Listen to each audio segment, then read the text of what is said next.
মোবারক হাসি মুখে বলল, বিয়ে কবে খাচ্ছি বন্ধু? আবির ঠাট্টার স্বরে বলল, আর বিয়ে? লিমন কিছুটা চিন্তিত হয়ে বলল, কেন, কিছু হয়েছে? আবির কিছু বলার আগেই রাকিব হাসতে হাসতে বলে উঠল, সেদিন যদি মেঘ রাজি হইতো তাহলে আবির আজ বিবাহিত থাকতো। তখনই রাসেল বলে বসলো, তুই মেঘকে কবে প্রপোজ করলি আর কবেই বা রিজেক্ট করলো শুনলাম না তো। আবির চোখ মুখ গোটালো, তীক্ষ্ণ দৃষ্টিতে চাইল রাসেলের দিকে। রাকিব পুনরায় বলল, আরে দূর, প্রপোজ না। আবির মেঘকে বলেছিল তুই পড়াশুনো না করলে বাদ দে, করতে হবে না তোর পড়াশুনো। কিন্তু মেঘ বেচারি বুঝলই না, বলে বসলো পড়াশুনো করব। লিমন কিছুটা ভেবে বলল, পড়াশুনো না করলে কি করতি? আবির দাঁত খিচে বলল, পড়াশুনো করবে না বললে 1 ঘন্টার মধ্যে কাজী এনে বিয়ে করে ফেলতাম। রাসেল সশব্দে হেসে উঠল আর বলল, মেঘ যদি রাজি না হতো? আবির রাগান্বিত কণ্ঠে জবাব দিল, জোর করে বিয়ে করলে রাজি কি আবার? লিমন, মোবারক আর রাসেল এত বেশি জানে না। রাকিব আবিরের সব কিছু জানে। রাকিবের সাথে রাসেল চলাফেরা করায় রাসেলও টুকটাক জানে। লিমন দাঁত বের করে ঠান্ডা কণ্ঠে শুধালো, বিয়েটা তো মেঘকে বলেও করতে পারিস, তাহলে তো আমরাও বিয়েটা খেতে পারি আর তোর বউও বিয়ের পরে পড়াশুনো করতে পারে। আবির দীর্ঘশ্বাস ফেলল, কণ্ঠ খাদে নামিয়ে বলল, এই কাজ আমি কখনোই করব না। মোবারক প্রশ্ন করল, কেন? আবির গম্ভীর কণ্ঠে বলা শুরু করলো, কারণ মেঘকে বা বাসায় ঝামেলা করে আমি এখন বিয়েটা করলে জীবনের কোনো এক সময় মেঘের মনে হতে পারে আমি ওর যোগ্য না। পড়াশুনো, বাইরে চলাফেরা, বন্ধু মহলের সাথে সে আমাকে মানাতে পারল না। মেঘের কখনো যদি মনে হয় আমি ওর জীবনে জোর করে এসেছি বা মেঘ আমার থেকে মুক্তি চায়, তখন আমি কি করব? তার থেকে ভালো ও পড়াশুনো করুক, নিজে প্রতিষ্ঠিত হোক। যখন ওর মনে হবে আমাকে ছাড়া ওর চলবে না, তখনই আমি ওকে বিয়ে করব। গভীর মনোযোগ দিয়ে কথাগুলো শুনছিল সকলে। মোবারক মাথা চুলকে বলল, একটু আগে যে বললি জোর করে বিয়ে করবি? আবির এবার কপাল কুঁচকে বিরক্তি নিয়ে বলা শুরু করলো, মেঘ যদি বলতো সে পড়াশুনো করবে না, তাহলে আমি জোর করে বিয়ে করতাম। কারণ তখন তার পড়াশুনো করে কেরিয়ার গড়ার ইচ্ছেও থাকতো না, জীবনে চলার পথে নতুন বন্ধুও হতো না, আমাকে ঘিরেই ওর পৃথিবী হতো। একটা না একটা সময় গিয়ে আমার প্রেমে পড়তে বাধ্য হতো। লিমন এতক্ষণ নীরব থাকলেও এবার চিন্তিত স্বরে বলল, সবই বুঝলাম, কিন্তু ভাবির জীবনে যদি অন্য কেউ চলে আসে, তখন কি তুই ভাবিকে ছেড়ে দিবি?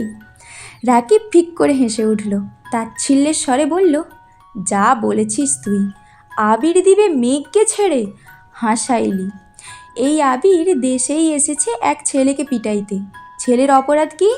ছেলে মেঘের সাথে কথা বলার চেষ্টা করেছিল, কথা বলার চেষ্টাতেই ছেলে এখনও হাসপাতালে ভর্তি।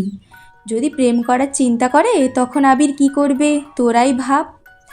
রাসেল, লিমন আর মোবারক সমস্বরে চিৎকার দিয়ে উঠল, আবির! আবির নিরেট কণ্ঠে বলল, আস্তে। আবির পকেট থেকে ফোন বের করে টাইম দেখে বলল, নামাজের সময় হয়েছে, চল নামাজ যাই। সবাই নামাজ পড়ে বের হলো। রাকিব দাঁত কেলিয়ে বলল, শুন, আজ আবির আমাদের ট্রিট দিবে। কি খাবি বল তোরা? আবির বিরক্তি নিয়ে বলল, আমি কেন ট্রিট দেব? আমি কি বিয়ে করেছি নাকি? রাকিব মুখ বাঁকিয়ে বলল, বিকেলে যে বললি আনলিমিটেড ফুচকা খাওয়ানোর ক্ষমতা তোর আছে, তাহলে এখন আমাদের খাওয়া। আবির গম্ভীর কণ্ঠে বলল, এই অফার শুধু আমার কাদম্বিনীর জন্য। লিমন অকস্মাৎ বলে উঠল, আমাদের আনলিমিটেড খাওয়াতে হবে না, লিমিটেডই খাওয়া, তোর কাদম্বিনীর তরফ থেকে। আবির কিছুটা ভেবে বলল, ঠিক আছে চল। 3টা বাইকে 5 বন্ধু চলল। আবির একা, বাকি 2 বাইকে 2 জন করে। নামি দামি রেস্তোরাঁয় এসে বসলো সকলেই।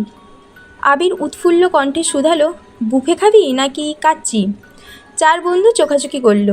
রাসেল মুচকি হেসে বলল, দেখলি লিমন, মেঘের কথা বলতেই বুফে অফার করছে, কি ভালোবাসা। মোবারক বলে বসলো, তাহলে 2 দিন পর পর ভাবির কথা বলে খাবার খাওয়া যাবে।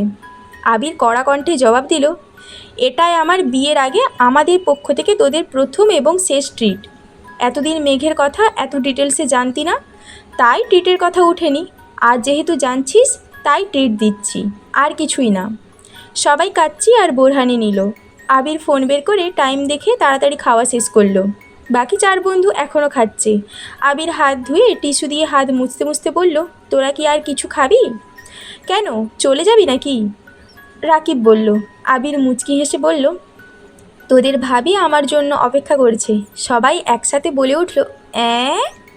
লিমন অভিমানী স্বরে বলল, বাহ বন্ধু বাহ, এক বাড়িতে প্রেম করে যা মজা নিচ্ছিস, এদিকে আমার সব কাজিনের বয়স 5 বছরের কম। জীবনটা বেদনার। আবির একগাল হেসে বলল, আর কিছু না খেলে বিল দিয়ে দিচ্ছি। সবাই বলল, আর কিছু খাবো না, দোয়া করি তোরা সুখী হও। আবির বিল পরিশোধ করে সবার থেকে বিদায় নিয়ে বাসার উদ্দেশ্যে রওনা দিয়েছে। এদিকে মেঘ সন্ধ্যার পর বাসায় এসে কিছুক্ষণ রেস্ট নিয়ে পড়তে বসেছিল। ঘন্টা দুয়েক পড়ে খেয়ে নিয়েছে। আবির শুক্রবারে বাইরেই বন্ধুদের সাথে হাবিজাবি খায়, রাতে বাসায় ফিরে আর ভাত খায় না। এজন্য মেঘও শুক্রবারে আবির ভাইয়ের কথা ভাবে না, সবার সাথে খাবার খেয়ে নেয়। ঘন্টা দুয়েক পড়াশুনো করে আবির ভাইয়ের জন্য অপেক্ষা করছে মেঘ। আজ আবির ভাইয়ের প্রতি ভালোবাসা উতলে পড়ছে মেঘের। ভাবছে আবির ভাই ফিরলে 1 কাপ কফি করে দিবে আবির ভাইকে। ব্যালকনিতে দাঁড়িয়ে আছে। হঠাৎ আবির ভাইকে বাইক নিয়ে গেটের দিকে ঢুকতে দেখে এক দৌড়ে নিচে চলে যায়। ড্রয়িং রুমে কেউ নেই। খাওয়া দাওয়া শেষ অনেকক্ষণ আগেই। সব কিছু গুছিয়ে সবাই সবার রুমে চলে গেছেন। মেঘ পা টিপে টিপে রান্নাঘরে যায়।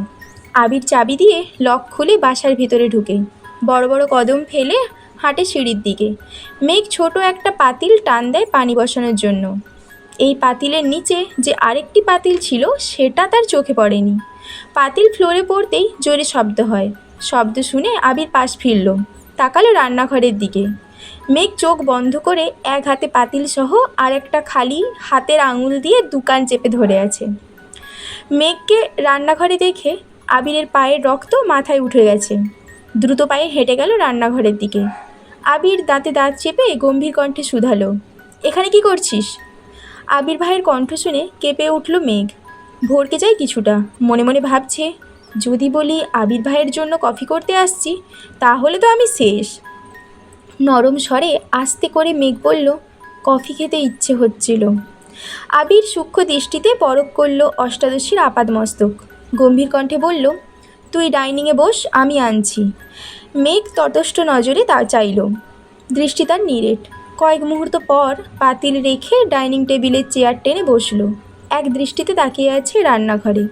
আবির বেসিন থেকে হাত ধুয়ে কিছুক্ষণের মধ্যেই 2 কাপ কফি নিয়ে ডাইনিংয়ে আসলো। 1 কাপ মেঘের দিকে এগিয়ে দিল, বসলো মেঘের বিপরীতে। মেঘ আস্তে আস্তে ফু দিয়ে এক চুমুক খেলো। সঙ্গে সঙ্গে বিস্ময়কর চোখে তাকালো আবির ভাইয়ের দিকে। তারপর আরেক চুমুক দেয় কফিতে। আবির কফিতে এক চুমুক দিয়ে মেঘের দিকে তাকিয়ে বলল, চিনি ঠিক আছে? মেঘ সহসা উপর নিচ মাথা নাড়ল। আবির ভ্রু নাচিয়ে শুধালো, তাহলে এভাবে তাকিয়ে আছিস কেন? মেঘ বিস্ময় কণ্ঠে বলল, আপনি এত ভালো কফি বানাতে পারেন? কিভাবে শিখেছেন?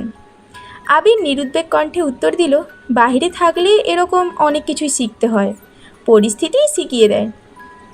মেঘ কী বুঝলো কে জানে, একগাল হেসে বলল, থ্যাংক ইউ আবির ভাই। অকস্মাৎ আবিরের অভিব্যক্তি বদলে গেল। ভ্রু কুঁচকে ধমকের স্বরে বলে উঠল, বাড়িতে এতগুলো মানুষ আছে, সাথে একজন হেল্পিং হ্যান্ড থাকার পরও তুই রান্নাঘরে ঢুকলি কোন সাহসে? আবির ভাইয়ের ধমকে চমকে উঠল মেঘ। অক্ষিপল্লব কাঁপছে তীর তীর, ঘামতে শুরু করেছে। ফ্যাল ফ্যাল করে তাকিয়ে আছে আবির ভাইয়ের দিকে। আবির দ্বিতীয়বার গম্ভীর কণ্ঠে বলল, দরকার হলে তোর জন্য আরও 2 জন হেল্পিং হ্যান্ড রাখবো, তারপরেও তোকে যেন আগামী 3 মাস রান্নাঘরে পা দিতে না দেখি। কথা শেষ হওয়া মাত্রই হাতে কফির কাপ নিয়ে নিজের রুমের দিকে চলে গেল। মেঘ মানব মূর্তির ন্যায় চেয়ারে বসে রইল।